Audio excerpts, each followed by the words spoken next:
type your question in and we will get back to you. If you're watching this as a live feed and you have any questions or comments, you can type them in onto the comments section, and we are monitoring those comments during the webinar, and the questions will get handed through to me and I will ask them so that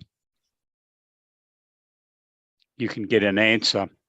So thank you very much for being with us today, and we will now get started.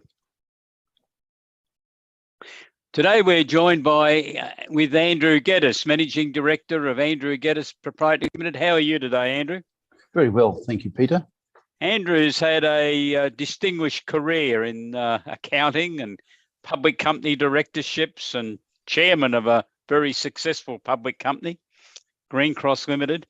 And today, Andrew is external advisor with a board of advice speciality to a number of businesses around Australia. So, Andrew, thank you very much for giving up of your time today to speak to us on what I think is a very important subject for Australian accountants.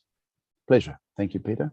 Okay, well, we'll just get into the show and we'll come back to Andrew in a moment. Oh, I didn't want to. Never mind, we haven't said anything yet. Sorry, I clicked the wrong button then. The wrong button. Okay, so I meant to hit screen share.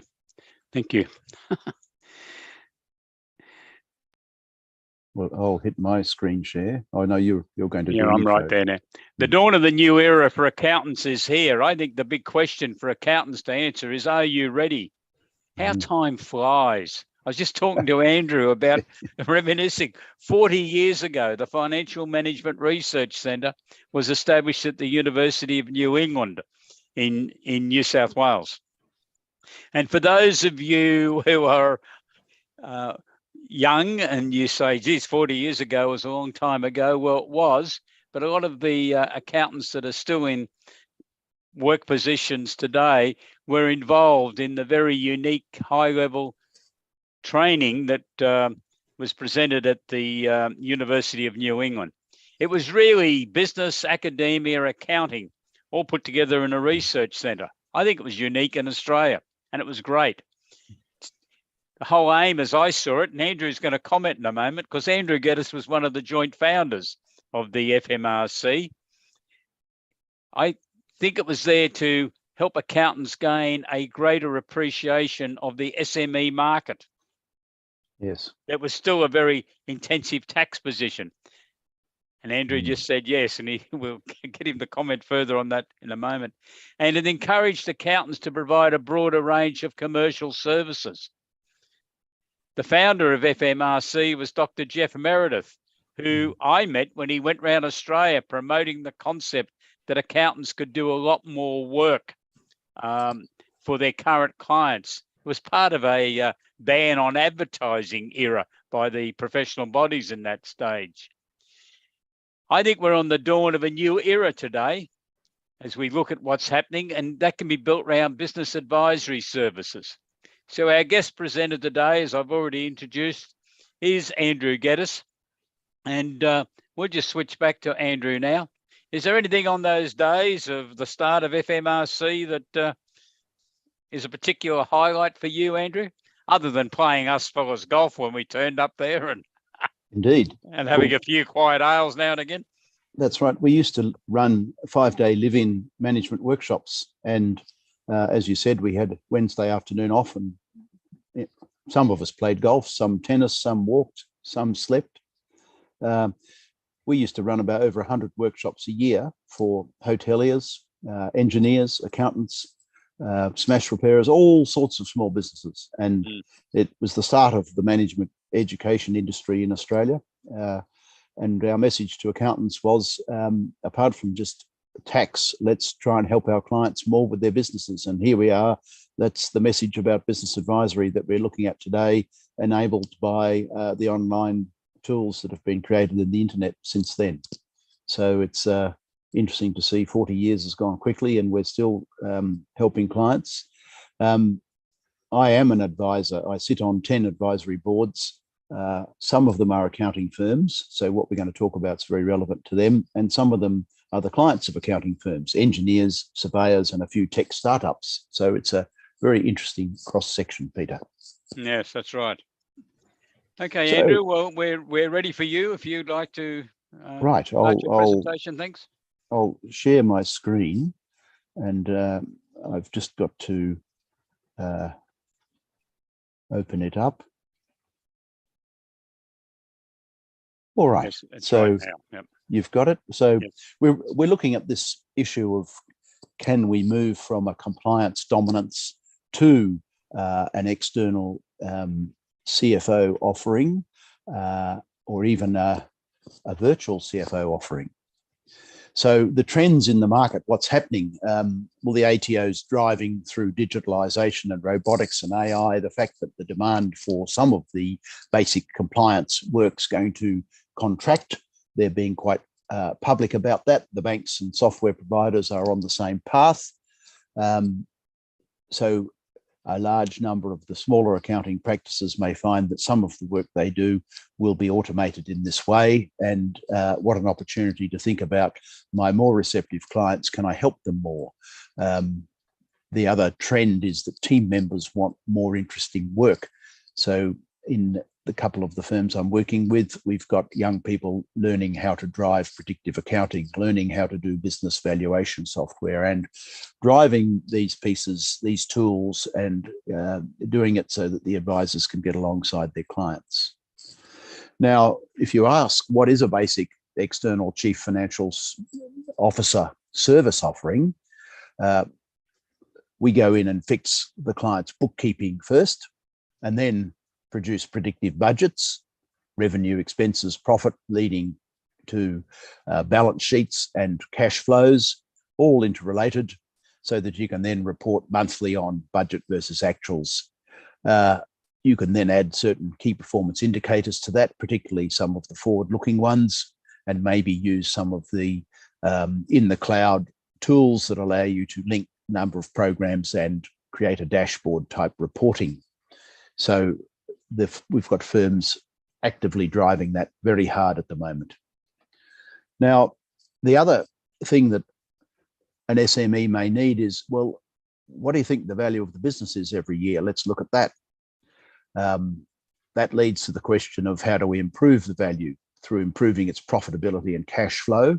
So there might be 1, 2, or 3 business improvement projects that can be set. Accountants can help identify those with their clients by simply asking them, what do we need to fix or do better? Do we need some funding to drive that? And your ESS BIZTOOLS has information about various alternative sources of funding, including equity raising, what government grants could we get hold of as well. And again, you've got that in your ESS BIZTOOLS. So in helping a client think about improving the business, improving its value, either for saleability longer term, or simply better profits, better cash flow management, better dividends, we start to ask these questions as an advisor, and it's come directly out of establishing businesses, establishing budgets, and having those discussions. I'd add what risks exist and what do we need to mitigate them, particularly cyber security, competitive risks, and other changes that may come at you from legislation and other community requirements. And I guess that if you think about this, if we can involve some senior people in our clients' businesses as a group and create a senior leadership team, it involves them and engages them, and they can help the owner work on those business improvement initiatives. It gives them a purpose to their work, and that's what the research is suggesting people are looking for. They're looking for flexibility in working conditions, and they're looking for an involvement that has there's a purpose related to community and family good. So to be able to combine that by saying, let's get a group together, let's all look at how we improve the business, will give your employees what they're looking for and help you attract and retain them. So why can't accountants be involved in asking those questions and having those conversations with a small group of their clients to start with.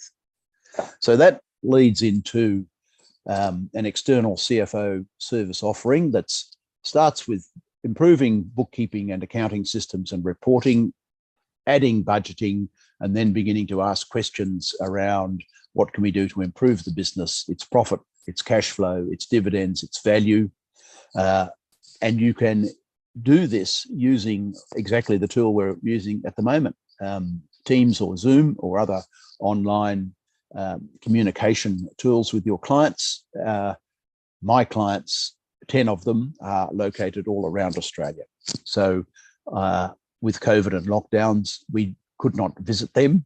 We can now, but instead of going monthly or quarterly, we're now saying once or twice a year is enough, because we can do what we're doing now monthly. So that's certainly been a change that has made the advisory external CFO role easier, and it's using some of the virtual tools. The other side of it is we go back 30 years, Peter, to the questions we asked back in the FMRC. What do your clients need? Right. How's the business? This is what we think accountants ought to do. How's the business going, and what role do you play in it? Can you give some of it to other senior leadership team members? Therefore, the business runs without you. It becomes more easily saleable. What is the financial performance saying to us? Are you dispensable?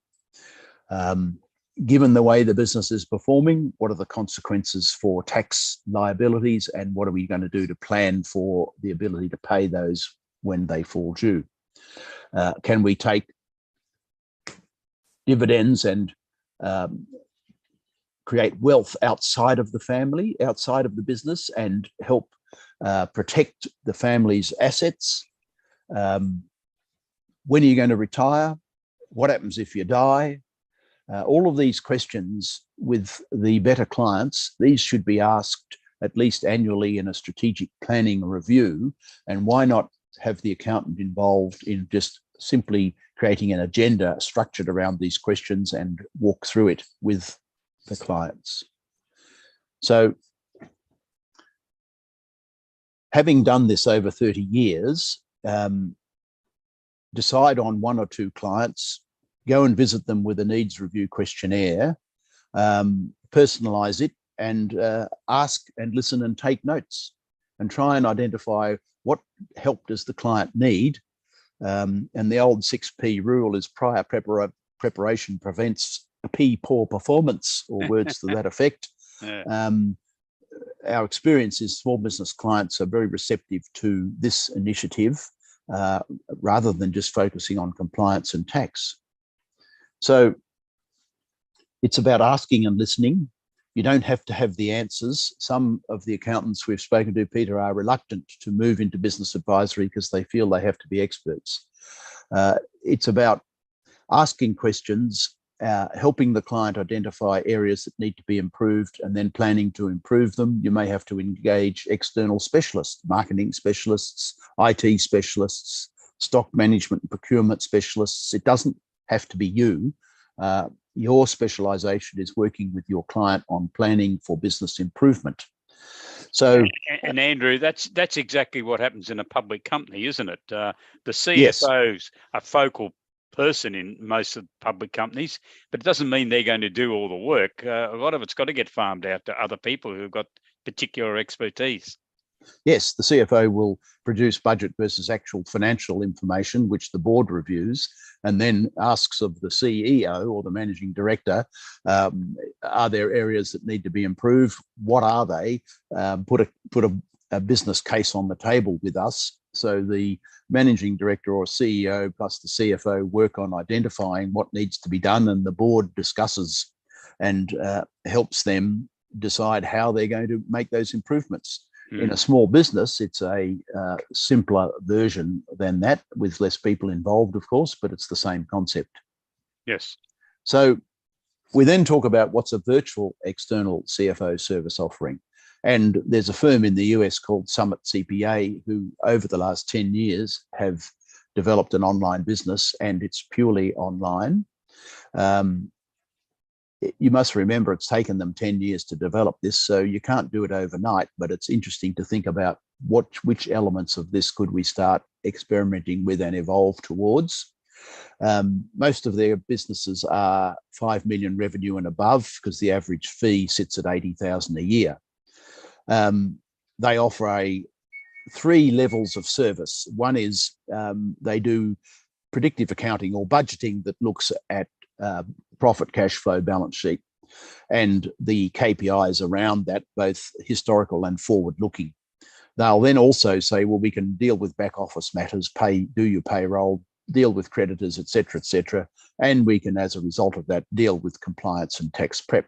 So they start with the predictive accounting, forward looking financial planning piece, and the compliance falls out the bottom end of that. They've got 60 team members. They don't have an office. They work from around the US. It starts with a 2-hour initial interview that small businesses come online to their website and they go through an interview process, and then they work with them once they've agreed to work together and put together a 5-year strategy and financial targets. The accountants monitor the actuals and meet with the clients quite often weekly, looking at those key forward-looking hits on websites, tenders submitted, orders received, those forward-looking type revenue-based activities. So that's an interesting model. They don't have an office, they don't have whip or debtors, and they've just been acquired by one of the larger groups in America. So the question I have for accountants in Australia who may be heavily involved in compliance and finding it difficult to do much else, how might you create an external CFO service offering? If you are going to create a specific division, a business advisory division, you're going to have to put capital into it and possibly recruit specialists to work in it. Now, a lot of firms are reluctant to do that because they don't have the money and or the time.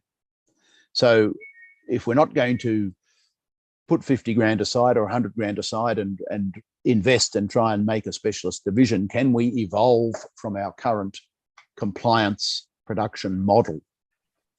And you came up with an example of this, Peter, which I think you should talk to us about this, because one of your subscribers and a small accounting firm has done exactly this in the last year or two. Yeah, well, they've done it over the last 4 or 5 years, to be honest. But the story, we developed a package which we call tradie charge out rate calculator, which indeed, Andrew, was based on a came out of the FMRC. Originally produced by. I thought I'd get that in first, but you knew that. I talked to you about that years ago. But we've adapted that document and made it suitable for use on computers, obviously, and the accountancy firms subscribe to our package, and they're still obviously using our package. And I'm told that when they originally joined ESS, they had about 30 clients, and that's why they were interested in getting this charge out rate calculator, because at that stage they'd done nothing to assist clients. A budget might have been produced, but it was basically a guesstimate of a sum of money. $1 million or $2 million was the turnover, where they had any thought as to how that was all going to be constructed. Because in a business, it doesn't matter if it's only 2 or 3 tradies or a dozen. And mind you, Andrew, this equally applies to professional service firms. We also have a professional firm. So it's the productivity, it's the hours to be worked, it's the productivity, it's the allowance for training and personal development or whatever a tradie firm might have. So we take that into consideration. We then look at, I think one of the most important areas in a tradie business is what amount of money are they anticipating to spend in a year to purchase material, articles, furniture, fittings for their client, because they all go and buy things, don't they, to go into houses or warehouses or new buildings. And what amount do they mark that up by? Now, my experience is a lot of tradies will tell you a figure, but half the time they don't do it. They claim they forget to do it or they can't do it for various reasons. But I think it's important to try to get them to agree on a policy. It's going to be marked up by 10% or 15% or whatever, so that you can factor all that into the calculations. And at the end of the day, what you get is a schedule of charge out rates, working hours, productivity. If you charge this amount of money for that employee and all the others do the same thing, if the markup of external purchases is along the lines you said it would be, and your overheads, of course, are within the overhead budget, the tradie business should earn their targeted profit. About This pricing, firm, Peter. pardon? It's about pricing. It's all pricing, yeah. Yes. So this firm, accounting firm, looked at this and started doing it. Now they've got 120 clients. So I said, what marketing did you do? They said, none. The tradies did it for us. They talked to Word their of mates mouth. at the pub or the club or at the golf course, and they had more people coming in. So you can easily do it. And you do the sums, it's now over $1 million. And that figure of $8,000 was just the extra revenue per client. Yes. It didn't include the original tax return annual accounts, which I assume was $2,000 to $3,000, but that wasn't the figure I was given. It's the $8,000. So it's $1 million worth of income, and has been achieved without having to do any special marketing.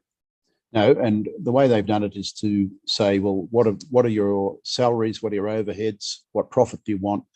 How many job hours have you got available? Therefore, you've got to charge 180 an hour. So they're helping these tradies with their pricing, and they're saying if you do put materials, you should add a margin on materials. So in their discussion with the tradies on a weekly or monthly basis, they're saying you really need to be more intelligent with your pricing, and that is the secret to this. And as the trade businesses have improved their both profitability and cash flow, they're growing, and they're going, well, we've got to put money into super in terms of what's tax effective for this business. And that average fee will keep rising as they add those type of services. So there's an example of looking at, I've got some clients in a sector, I can go and sit with them and ask questions about how they're running their business and how they're pricing. And I'm going to learn from the first few I do, and then drive it from my original 30 clients to 120 clients over 5 years and grow my business. So that was really the story of FMRC. We used to focus on industry sectors and learn about them and then attract more from that sector. That's so right. It's about understanding a sector over time as you work with clients in that sector. That's right. So another example of this is you could select 10 or so clients and move to being on their advisory board doing this type of work. And here's 10 clients at an average of 35 as a fee. 7.5 a quarter is another 350 in revenue. So an accountant could be able to do that. That example is really about what I do, working 5 mornings a week. So again, you can sit on an advisory board, help develop the financial budgets and plans, and then start monitoring it. Now, most of my clients have their own internally employed accountant. So if you have clients like that, maybe they will produce the accounting budgets themselves, but there's a role for you as an external advisory board participant. And again, you can evolve slowly but surely. I won't accept any more clients because I don't want to work any harder than I am. So one's got to move on or be sold before I accept another one. And why can't an accountant play a similar role and put 350 or so on top of their current earnings, being a specialist advisory board person? That's right. So the sort of skills that you have to learn, I'd recommend you look at 2 areas. One is looking at scaling up, which is if you're sitting on an advisory board, running an annual strategic planning meeting, what do we want this business to look like in 3 to 5 years' time? You can say, well, let's look at revenue, expenses, profit, services, products offered, type of customers, and help the client decide on where are we headed. Then what's our purpose and our focus and our values? Let's make sure that we've got that clearly understood and documented and shared amongst the senior leadership group. And then items 5, 6, and 7, I think, are very important for the accountant/business advisor to be involved with. What's the one thing we've got to improve in the next quarter? What have we got to nail? Functional responsibilities, recruiting, selection, induction, IT, marketing and sales. Who's responsible for these functional areas? Can it be someone apart from the boss, so that the boss is, the business is not dependent on the boss? And what meetings are we going to have and when? So by asking those sorts of questions, you can help your client create a senior leadership team, identify a couple of business improvement projects, and meet regularly and discuss it. And that's what an external advisor does. They play a role of external chairman, strategy development facilitator, managing director, coach, and morals officer. By morals officer, I mean they don't tell them about what they can or cannot do, but if there is tension between the players, let's attack the issue, not the person. Let's put it on the table and look at what's causing pressure or angst. How can we fix that and make it so that the team works better, because you are the oil between these personalities. So looking at scaling up, it's a book by Vern Harnish. Read that, go to some training and learn how to do that, and you'll be a valuable external advisory board participant.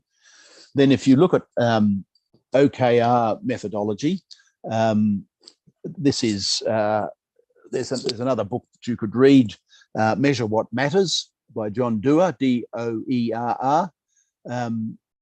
We then look at what are our business objectives and what are the key results that will tell us we've achieved those objectives. And you could say that the budget says this by saying there's a turnover objective and there's a profit objective, and if we achieve those, but let's then look at what marketing have we got to do, what product development, what people management. In other words, who's going to do what and when and how. And in looking at working with your team, the annual performance review that used to happen, it's been tossed out by many big companies in the last 10 years because the team didn't like them. They tended to be political exercises in brown nosing. And what they're looking for is, what have I got to do in my role? What are my objectives and how am I going? And having regular discussions with their supervisor about that. So it's continuous performance management, where you have conversations about what a person's role is and their objectives, and provide feedback and recognition. And the best form of recognition is thank you very much. That's really good how you've handled that. It's consistent with our development direction, our core values, and we really appreciate your input. So sitting with people and asking, what are you working on? What are your objectives and key results? What help do you need from me? The accountant who sits on a business advisory board can help I coach my managing directors in being able to do this with their direct reports, and then they go and do it with their team members. So the communication through the small business is far better than it used to be, and there's alignment and people sense a greater purpose and they feel they belong more. So it's changing to a performance management, regular communication style, which is what employees are wanting based on the research that's being done. So again, those two skills, scaling up and objectives and key results, it's about looking forward, and discussions about remuneration should be separated from this.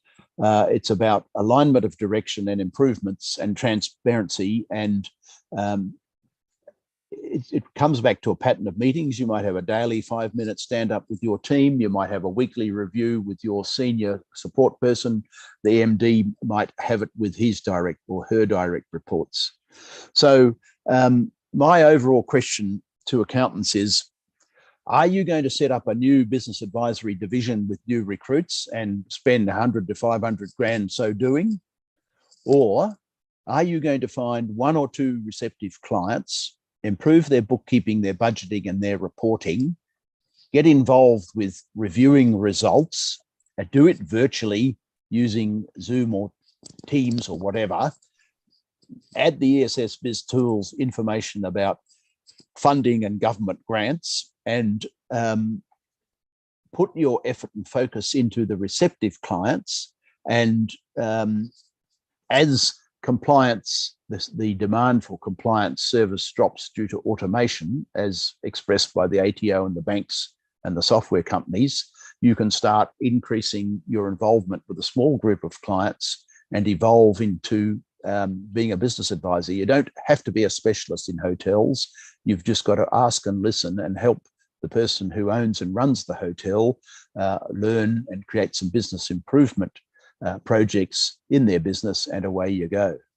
So that's how my experience suggests is appropriate for a lot of practices who haven't got the capital or time to set up a specific division, that they evolve it with a few clients. And here's the books: Measure What Matters with John Dewar, Scaling Up with Vern Harnish. And I'd add 12 Rules for Life from Jordan Peterson. He's a psychologist. Given the COVID lockdowns and the pressures around increasing interest rates and changing economic and legislative conditions, I think encourage your clients to make themselves more resilient from a mental health perspective by reading Mr. Peterson. He's a psychologist. He had a clinical practice, so there's some really good material that can help clients. And then the Daily Stoic is about, you can see at the bottom of the page there, you can get a daily message in. It's a paragraph. It's very practical. Their message is that you can't control what's happening out there. All you can control is your way of thinking and reaction to these things. And if you remain calm and only worry about the things that you can change, that you'll be a better leader. You'll bring calmness to your small business. And I think it's part of an advisor who sits on an advisory board needs to be equipped with some of these psychological tools and insights to help their clients in these challenging times. So there's a wee reading list for those that may wish to take our advice and move down this path. So Peter, that's sort of my experience, that for a lot of practitioners, evolving it with a few clients is a very sensible way to start to using the programs that are in the cloud with your client and the new communication technologies, move to more of a virtual business advisory service offering. Yes, thank you very much, Andrew. And what you did say at the beginning, because there's an immediate group of accountants that I think the tax commissioner was referring to in his presentations, which was those accountants who are basically undertaking primarily wage and salary earner tax returns and working for micro businesses and probably very small SMEs. So yes, what your approach here is that they can start with the bookkeeping, some basic budgets and cash flow forecasts, yes, and the key performance indicators, because they're very important in business, aren't they? And I fear that a lot of accountants who have traditionally just been doing tax returns don't really understand and appreciate what's going on in the business, because they get a balance sheet and a profit and loss account at the end of the year to work on. But all you've got to do is visit your clients with the needs checklist and say, okay, what's your sales target for the week? $10,000. What's it made up of? Is that a number of website visits? And then does that convert to orders? Or is it a number of phone requests and tender responses? In other words, what are you actually doing? what generates the revenue, what do we need to start monitoring to look at the conversion rates through those sales contact processes. And all the accountant has to do is ask the client, tell me how you generate your sales. What does a customer first do? Where do they first, do they see you online? What does that lead to? And set some KPIs around measuring those things and beginning to talk with the team about it. How can we improve the number of visits to our website? Let's experiment and do this. How can we improve our conversion rate from those visits? Let's try this. So again, I've seen your tradie accountant simply started to talk to his tradie clients and look at how do you get your work? You have to write a quote.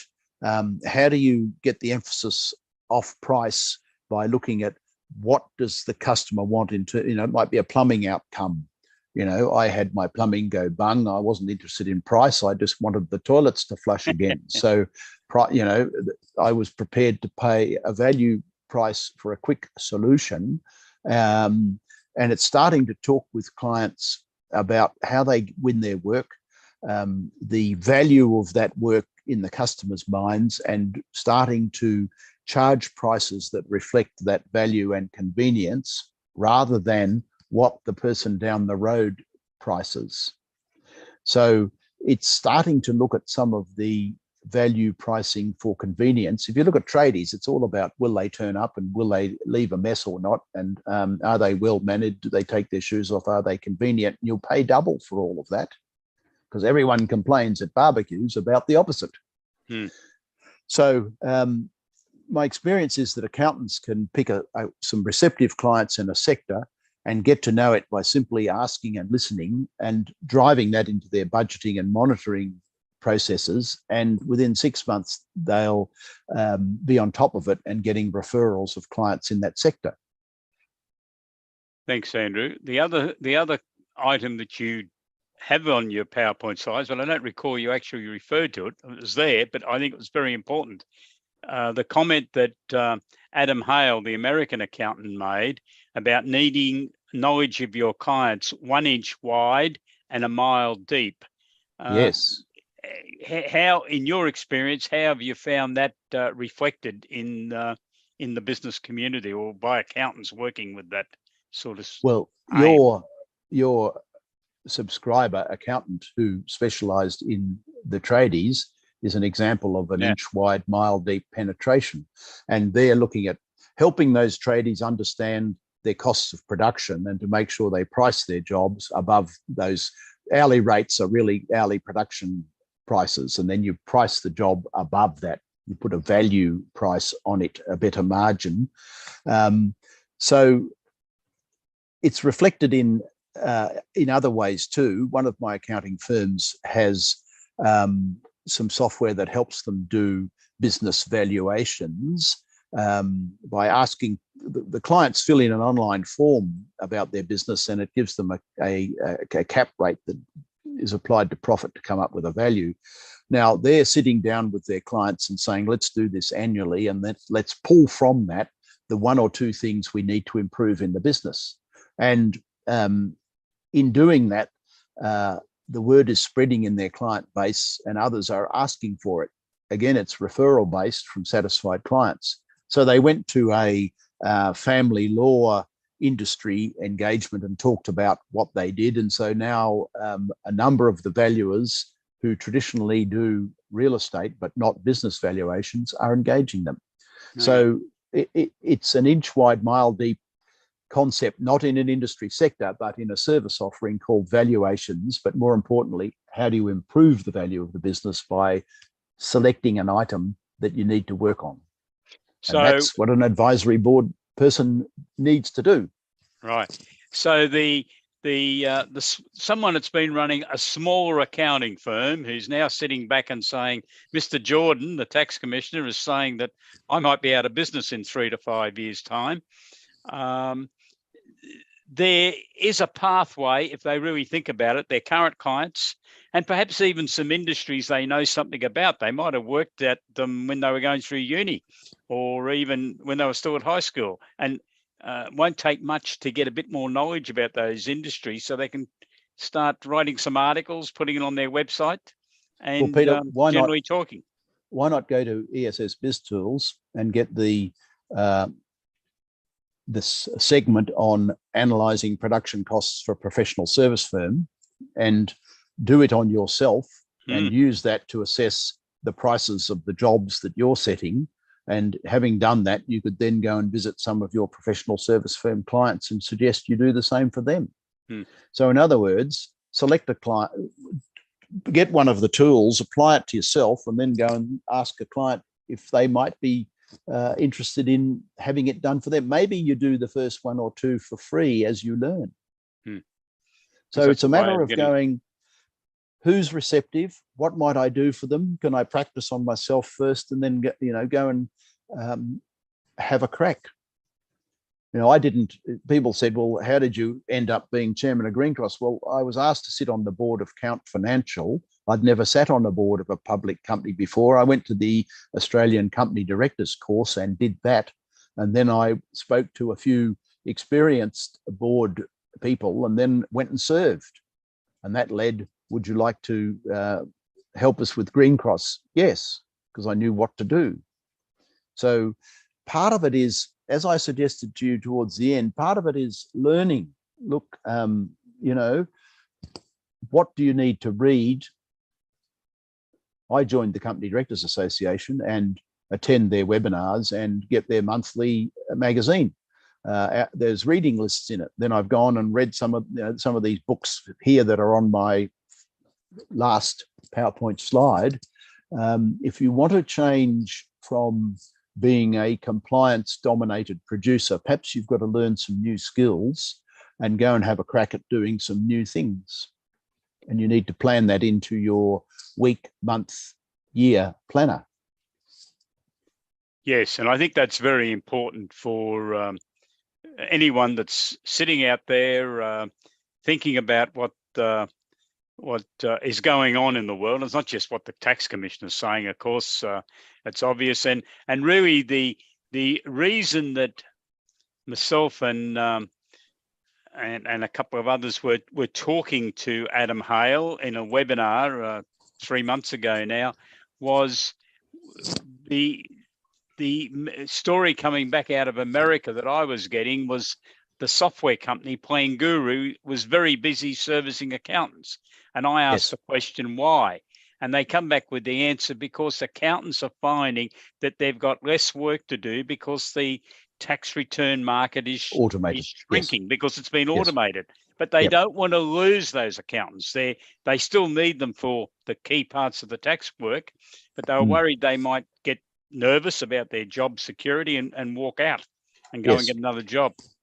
Well, it's also happening here, isn't it? It is. And if I was a young accountant that was compliance dominated, why not find one or two or three of your colleagues and form an informal advisory board of yourselves and meet once a month and talk about how you might learn Plan Guru, go and apply it to a client and create some budgets for them. Or there are some forums within the CPAs or the CAs or the other accounting groups. There are various forums that you could join and participate in. Again, if an area of business is contracting and you might be going to lose revenue, go and learn some new skills and begin to talk to receptive clients about the service offering that you may be able to develop to deliver value to them. So perhaps a good starting point for an advisory board experience is get some of your mates in accounting and form a group yourself and meet once a fortnight over a pizza and a fine glass of red wine, perhaps, or a cup of Lapsang Souchong tea. In other words, make it an enjoyable social activity and build it into your, into your diary. Put it into your annual planner so it's there. If you're going to change, you've got a plan to change. And why not practice on yourself first? Yes. Very In good fact, comments, Andrew. Thank you. perhaps some of your ESS BizTools subscribers could form such local discussion groups to help them move into offering a semi-virtual external CFO service. Yeah, good idea. I've got to write a newsletter tomorrow. There you go. Bear it in mind.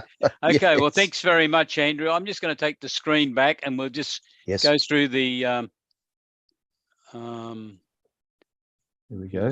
yeah, we're continuing there, and I'm just taking the screen Yep. back, and I'm immediately moving on. There you go. I just want to alert you that our Black Friday special offer is still on. We're running it through to the 6th of December. We have a starter package, which is ideal for you as an accountant or an experienced bookkeeper. If you think that you're the type of firm that the tax commissioner was referring to, the starter package gives you the key package that Andrew's referred to today, the charge out rate calculator for tradies, also for professionals, and a separate package which will help retailers and wholesalers, because it's a different problem there. We're not really charging labor. We've got to get the product mix, and you might have 30, 40, 50 products that have all got different sales levels and markups involved. So it's a bit more complicated, but that's included the basic material to start doing budgets and cash flows, debtors management, starting a business. It's all covered in this package. Our special price is, because it's been reduced by 20% in this promotion, is $1,680. This is cash up front. And we have some holiday accommodation vouchers. They're going to run out soon, but you get 2 of those. They're 3 nights accommodation. So you can put them together if you like and have 6 nights, or hand them out as prizes for your social club, the raffle one of our clients is doing. So you can please yourself. But that's a starter package, which will definitely get you started on this journey. You can upgrade at any time if you wish. The upgraded product is our advanced package, which with the reduction is 5,200. And I forgot to mention on the previous starter package, we've extended the period from 12 months to 15 months. So you get 20% discount, have it available to you for 15 months, and it's 4 holiday accommodation packages of 3 nights each. Now, this package, advanced package, includes everything that ESS BizTools has prepared, and we got 35 complete separate products in our package, plus we have our grant program that Andrew referred to, ESS Biz Grants. You get all of that for this subscription, and this will really get you into being able to offer the virtual CFO services. Now, with that, you can use any software package to do your budgets and cash flows and projected balance sheets. But the organization that we've entered into an arrangement with is Plan Guru, which in Australia and New Zealand is represented by Paul Barnaby, a fellow of the Institute of Chartered Accountants, who is a walking encyclopedia on predictive accounting. The financial forecasting package, including Plan Guru's software, is normally 9,900. It's reduced now to 7,920. That's the 15 months access. And that includes everything that's within the ESS BizTools advanced package. That will really get you started. We add another 3 or 4 product packages a year to our system, and you will receive those if you're subscribing over that 15-month period. You'll get access to those. But we've also, there's more. We've negotiated a special deal with Plan Guru. When they sell their software in Australia, normally it's on the basis that a new subscriber can access 3 clients to the package. We've negotiated with them. You can add up to 10 clients to the system. You can add more clients once you get past 3 normally, but you pay $29 per month per client. So if you do the sums, the special deal we've negotiated with them is worth about $3,400 Australian cost saving. Plus, you also get training in how to use Plan Guru software by Paul Barnaby, who, as I said before, is a real expert in using this technology. I'd really like to invite everyone watching this webinar on live stream and watching it in a live webinar or watching it at a time that suits you better. Please go to our website and have a look at our product packages. And if you're looking for something you don't think we've got, please send me an email and we'll let you know whether it is there.